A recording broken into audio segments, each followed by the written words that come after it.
नमस्कार। कक्षा नवम में आज नया पाठ शुरू करना है। ये पाठ जाबिर हुसैन द्वारा लिखा गया आपकी पाठ्य पुस्तक में पाठ 4 सावले सपनों की याद। तो इस पाठ का मैं सबसे पहले आपको लेखक परिचय, जाबिर हुसैन का लेखक परिचय यहां पर प्रस्तुत कर रहा हूं। उसके बाद आज की अतिथि सुनहरे सपने, सुनहरे परिंदों से लेकर के सप्ताह है तक इसको पढ़ाऊंगा। तो सबसे पहले जाबिर हुसैन का जन्म सन 1945 ईस्वी में, सन 1945 ईस्वी में नौनही गांव राजगीर जिला नालंदा में हुआ था। यह स्थान बिहार में है। 1977 ईस्वी में ये राजनीति में सक्रिय हुए और विधानसभा के सदस्य निर्वाचित हुए। 1955 ईस्वी में विधान परिषद में चयनित हुए, विधान परिषद में गए, विधान परिषद के द्वारा सभापति निर्वाचित हुए और उर्दू और हिंदी तथा अंग्रेजी तीनों भाषाओं पर इनको अधिकार है। इनकी कृतियां हैं जो आगे है, डोला बीबी की मजार, अतीत का चेहरा, लोगा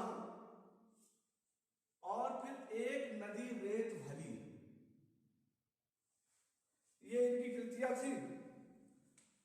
साहित्यिक विशेषताएं, समाज में और राजनीति में दोनों में सक्रिय भूमिका इन्होंने निभाई और इस कारण से इन्होंने आम आदमी के संघर्ष को देखा और जिस आम आदमी के संघर्ष को देखा उसे ही उन्होंने अपने साहित्य में स्थान दिया। भाषा और शैली, तो भाषा इनकी, भाषा में शब्द आएगा पहले, शब्द के बाद वाक्य, वाक्य के बाद भाषा, फिर शैली। तो शब्द इनके उर्दू भाषा के शब्द बहुतायत में है स्वाभाविक रूप से।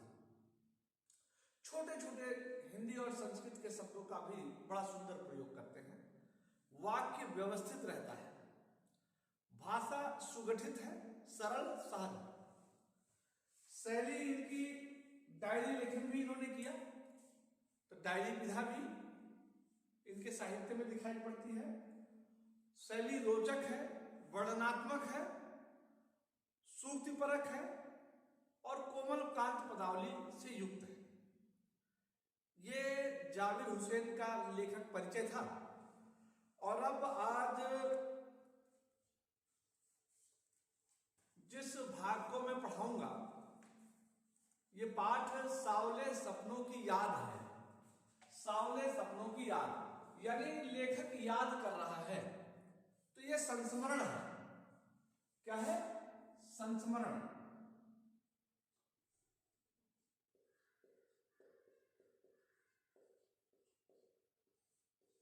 संस्मरण भी हिंदी साहित्य की एक विधा है। स्मृति के आधार पर जब कोई साहित्य लिखा जाता है तो उसे संस्मरण कहते हैं। तो अतिथि कार्य, सर्वप्रथम आदर्श वाचन, फिर आप जब वीडियो ओपन करोगे, खोलोगे तो सुनना है आपको, उसके बाद अनुकरण वाचन करोगे और मैं आदर्श वाचन के बाद कठिन तत्वों की समीक्षा, व्याकरणिक कोटि आज यहां बताने का प्रयास करूंगा। सुनहरे परिंदों के खूबसूरत पंखों पर सवार सावले सपनों का एक हुजूम मौत की खामोश वादी की तरफ अग्रसर है। कोई रोक टोक सके कहां संभव है। इस हुजूम में आगे आगे चल रहे हैं सालिम अली, अपने कंधों पर सैलानियों की तरह अपने अंतहीन सफर का बोझ उठाए। लेकिन यह सफर पिछले तमाम सफरों से भिन्न है। भीड़ भाड़ की जिंदगी और तनाव के माहौल से सालिम अली का यह आखिरी पलायन है। अब तो वो उस वन पक्षी की तरह प्रकृति में विलीन हो रहे हैं जो जिंदगी का आखिरी गीत गाने के बाद मौत की गोद में जा बसा हो। कोई अपने जिस्म की हरारत, दिल की धड़कन देकर भी उसे लौटाना चाहे तो वह पक्षी अपने सपनों के गीत दोबारा कैसे गा सकेगा। मुझे नहीं लगता कोई इस सोए हुए पक्षी को जगाना चाहेगा। बरसों पूर्व खुद सालिम अली ने कहा था कि लोग पक्षियों को आदमी की नजर से देखना चाहते हैं। यह उनकी भूल है। ठीक उसी तरह जैसे जंगलों और पहाड़ों, झरनों और आबशारों को प्रकृति की नजर से नहीं, आदमी की नजर से देखने को उत्सुक रहते हैं। भला कोई आदमी अपने कानों से पक्षियों के आवाज का मधुर संगीत सुनकर अपने भीतर रोमांच का सोता फूटता महसूस कर सकता है? यह आदर्श वाचन था। और अब देखिए, उर्दू भाषा के शब्द इसमें ढेर सारे मैंने लिखे हुए। मैंने कहा था उर्दू, अंग्रेजी और हिंदी तीन भाषाओं पर इनका समान अधिकार था। देखिए, सुनहरे परिंदों, परिंदा कहते हैं पक्षी, उर्दू भाषा का ही। पक्षी कैसा है? सोने के रंग का है। उसके पंख कैसे हैं? सोने के रंग के हैं। तो परिंदा विशेष है, संज्ञा है, और सुनहरे गुणवाचक विशेषण है। सुनहरे परिंदों के खूबसूरत पंखों, पंख भी संज्ञा है, खूबसूरत।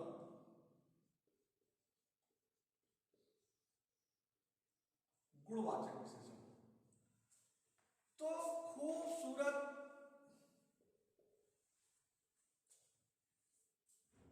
पंखों, पक्षी जो है वो सोने के रंग का है, उसके पंख बहुत सुंदर हैं और उस पर सवार सावले सपनों। स्वप्न कैसे हैं? सावले, सपनों, सावले, ये भी गुणवाचक है।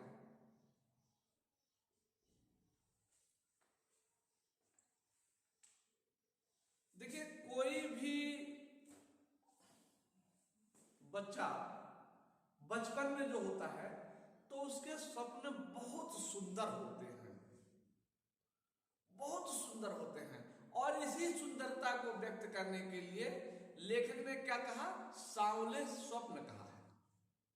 सावले सपनों पर सवार, ये जितने भी किशोरावस्था के लोग हैं, आजकल उनको टीनेज भी बोलते हैं, वो सब सावले स्वप्नों पर सवार होते हैं। यानी उनके स्वप्न इतने सुंदर होते हैं और उन्हीं को पूरा करने का प्रयास करते हैं।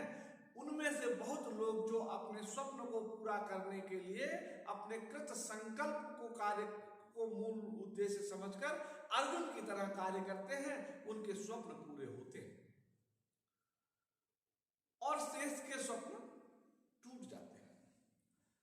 तो ये किशोरावस्था के लोग सावले सपनों पर सवार रहते हैं और धीरे धीरे युवावस्था में आते हैं, धीरे धीरे वो प्रौढ़ावस्था में आते हैं, वृद्धावस्था में आते हैं और अंतिम समय की यात्रा के लिए फिर निकल जाते हैं।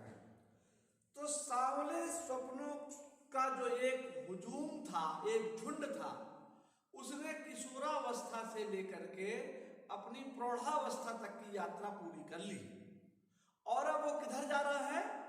मौत की खामोश वादी की तरफ।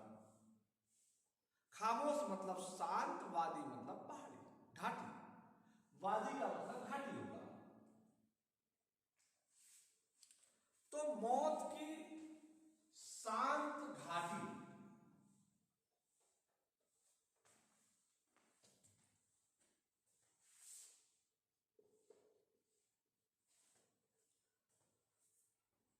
जो सुनहरे परिंदों के खूबसूरत पक्षों की भांति जो स्वप्न लेकर के किशोरावस्था से एक समूह ने शुरू किया था, आज बरसों बाद उस समूह का की प्रौढ़ावस्था समाप्त होने को है और अब वह अपनी अंतिम यात्रा की तरफ निकल रहा है, मौत की खामोश वादी की तरफ जा रहा है।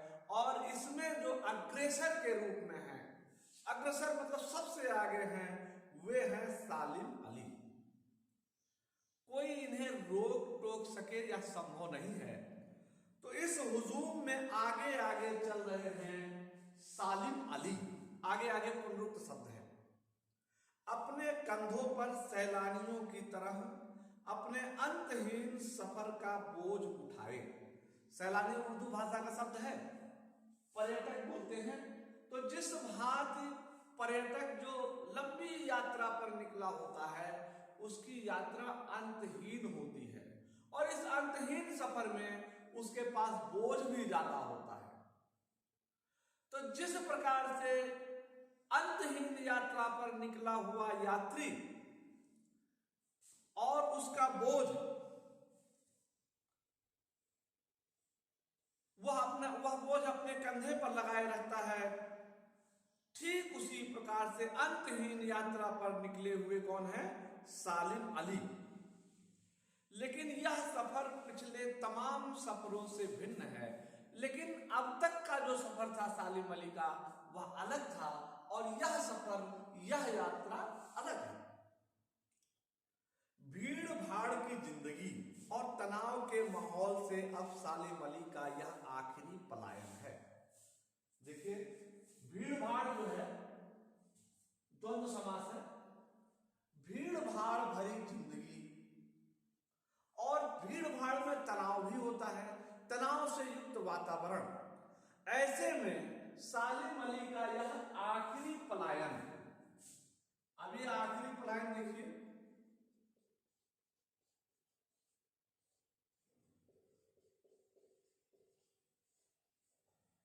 ये पलायन शब्द विशेष से है, आखिरी मतलब अंतिम, इसकी काउंटिंग है, इसकी संख्या है, इसलिए संख्यावाचक विशेषण होगा। पलायन क्या है? पलायन एक प्रकार की गति है, एक प्रकार की वेग है। ऐसा वेग जिससे पृथ्वी से कोई भी वस्तु फेंकी जाए और जो पृथ्वी के आकर्षण शक्ति को पार कर ले उसे पलायन वेग कहते हैं। और एक बार अगर पृथ्वी की आकर्षण शक्ति को पार कर गई तो दोबारा वह लौट कर नहीं आएगी। तो इसलिए पलायन का मतलब हुआ जो एक बार चला गया, माइग्रेट कर गया और ऐसा माइग्रेशन हुआ कि फिर लौट के ना आए। तो आखिरी पलायन है, यानी अंतिम यात्रा है। अब तो वह उस वन पक्षी मतलब वन में रहने वाले पक्षी की तरह, तत्पुरुष समास है, अधिकरण तत्पुरुष, प्रकृति में विलीन हो रहे हैं जो जिंदगी का आखिरी गीत गा रहा है। एक पक्षी है जो मरणासन्न है, जिंदगी का आखिरी गीत गाने वाला है, उसी की भांति। और वह जैसे प्रकृति में विलीन हो जाएगा वैसे ही सालिम अली भी प्रकृति में विलीन हो रहे हैं। कोई अपने जिस्म की हरारत, जिस्म उर्दू भाषा का शब्द है शरीर, हरारत मतलब हलचल, और शरीर दिल की धड़कन, हृदय की धड़कन देकर भी उसे लौटाना चाहे तो वह पक्षी अपने सपनों के गीत दोबारा कैसे गा सकेगा? अर्थात नहीं गा सकेगा। कोई लाख चाहे मरे हुए व्यक्ति को जिंदा करने का प्रयास करे तो यह संभव नहीं है। वैसे सालिम अली भी अब आखिरी पलायन कर चुके हैं, इसलिए उन्हें दोबारा लौटाना असंभव है। मुझे नहीं लगता कोई इस सोए हुए पक्षी को जगाना चाहेगा। वर्षों पूर्व खुद सालिम अली ने कहा था कि लोग पक्षियों की को आदमी की नजर से देखते हैं, यह उनकी भूल है। देखो, हम पक्षी को आदमी की नजर से देखते हैं, अपनी नजर से, प्रकृति की नजर से नहीं देखते। एक किस्सा है, एक राजा था तो उसने सबका नियम बना रखा था कि इसको ऐसे होना चाहिए। उसने पक्षियों के लिए भी नियम बनाए। अब पक्षियों के लिए नियम क्या बनाए कि पक्षी इस प्रकार से होना चाहिए। एक पक्षी, कहीं प्रवासी पक्षी था, उड़ता हुआ आ गया। अब वो अलग था, उसकी चोंच अलग थी, उसके पैर अलग थे, उसके पंख अलग थे। तो उसके करिंदों ने कहा, हुजूर कोई शैतान आ गया है। तो राजा ने क्या किया, उसको पकड़वा लिया और अपनी परिभाषा के अनुसार उसके जो अंग अलग तरीके से उनको कटवा दिया, तराश दिया। अब हुआ क्या, हुआ तड़प तड़प के मर गया। तो पक्षी को प्रकृति की नजर से देखो या पक्षी की नजर से देखो, और अगर ऐसा नहीं करोगे, अपनी नजर से देखोगे तो सोचोगे ये पक्षी तो हमारे पिंजड़े में होना चाहिए, और यही सबसे बड़ा अन्याय और अत्याचार होता है। यह उनकी मूल है, ठीक उसी तरह जैसे जंगलों और पहाड़ों, झरनों और आबशारों को प्रकृति की नजर से नहीं आदमी की नजर से देखने को उत्सुक रहते हैं। हम लोग जंगलों को, आबशारों को मतलब तालाबों को, पहाड़ों को, इनको हम आदमी की नजर से देखते हैं, झरनों को आदमी की नजर से देखते हैं। ये जंगल हमारे काम आते हैं, हम उनको लकड़ियां प्रयोग करते हैं, घर बनवाने में प्रयोग करते हैं। तो क्या होता है, जंगल बर्बाद होने लगते हैं, फिर प्रकृति में असंतुलन हो जाता है, नदियों को प्रदूषित करते हैं हम जब आदमी की नजर से देखते हैं। और यदि इनको हम प्रकृति की नजर से देखें तो फिर कैसा होगा। बाबा तुलसीदास ने क्या लिखा, फूल ही फल ही बिटप विधि नाना, ओ मंजू बलित बारी बेली बिताना, ओ गुंज मंजू तरु मधुकर श्रेणी, त्रिविधि बयारी बहि सुख देनी, सब कहूँ बह त्रिविधि बयारी, सब कहूँ सुलभ पदारथ चारी। तो यदि हम प्रकृति को प्रकृति की नजर से देखेंगे तो सर्वत्र चारों प्रकार के पुरुषार्थ सफल होंगे।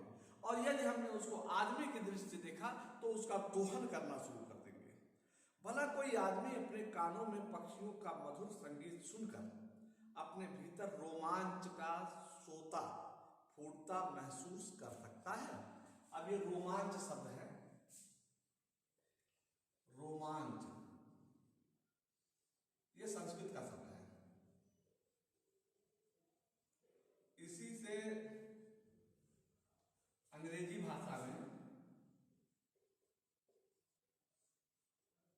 रोमांटिक बना, रोमांटिक।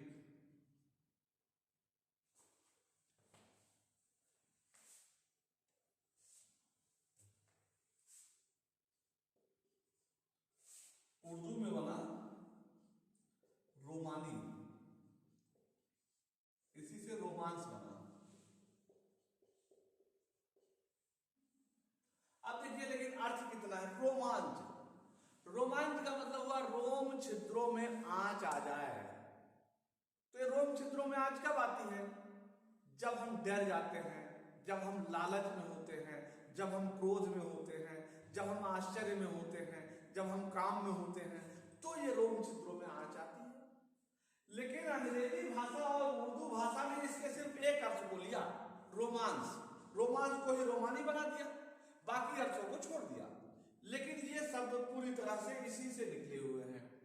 यानी जिन परिस्थितियों में हमारे रोम छिद्रों में आंच आ जाती है उन्हें रोमांच बोलते हैं। वो परिस्थितियां कौन है, हर्ष, प्रसन्नता का, विस्मय, आश्चर्य का, काम, रोमांस का, और क्रोध। इन स्थितियों में हमारे रोम छिद्रों में आंच आती है। लेकिन यहाँ पर हम देख रहे हैं अंग्रेजी और उर्दू भाषा ने सिर्फ जो है काम वाले पक्ष को लिया, श्रृंगार वाले पक्ष को लिया, बाकी पक्ष को छोड़ दिया। तो अर्थ संकोच हो गया। संस्कृत भाषा से निकले रोमांच शब्द जब रोमांटिक होता है, रोमांस होता है, रोमानी होता है, तो यहां अर्थ संकोच हो जाता है। तो लेखक कहता है कोई पक्षियों की मधुर कलरव को सुन करके अपने कानों में संगीत का स्रोत फूटता हुआ महसूस कर सकता है क्या? क्यों? क्योंकि जो मनुष्य प्रकृति को प्रकृति की दृष्टि से नहीं देखता वह कभी ऐसा नहीं कर सकता, और जो प्रकृति को प्रकृति की दृष्टि से देखता है वह सदैव पक्षियों की मधुर कलरव में संगीत का स्रोत महसूस करेगा। आज के लिए सिर्फ इतना ही। ये बोर्ड वर्क पूरा आपको कंप्लीट करना है, और साथ ही पूरा का पूरा बोर्ड वर्क, लेखक परिचय पहले, समस्त पद, विशेषण विशेष, उर्दू के शब्द, उनका अर्थ, इनको लिखना है। आज के लिए इतना ही, तब तक के लिए धन्यवाद।